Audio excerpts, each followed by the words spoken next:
Boris Johnson held his first phone call with the EU Commission President as the UK-EU trade deal still faces scrutiny despite being agreed last week.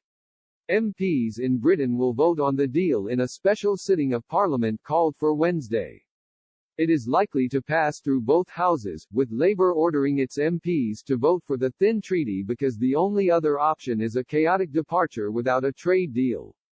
The European Parliament must also formally ratify the deal in the new year, although this will now apply retrospectively.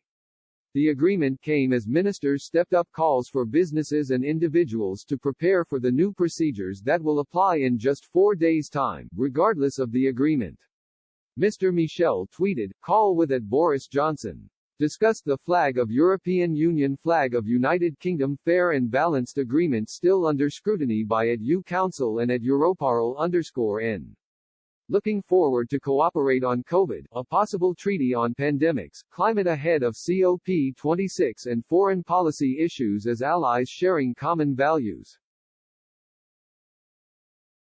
Following the phone call, Mr. Johnson described the UK's trade deal with the EU as a new starting point for relations with the bloc.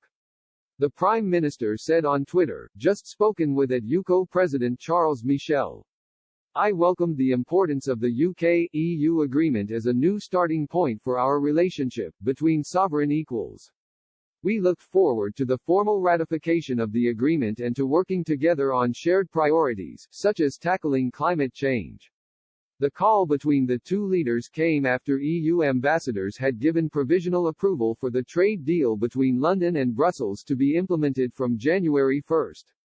Ambassadors had unanimously agreed to green-light the settlement announced on Christmas Eve, a spokesman for the German EU presidency confirmed.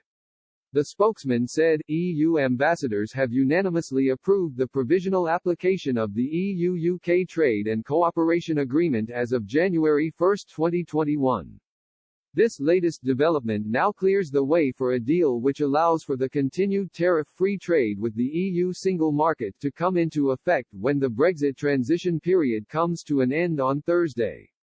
MPs in Westminster are also now preparing to vote on the deal in a special sitting of Parliament called for Wednesday.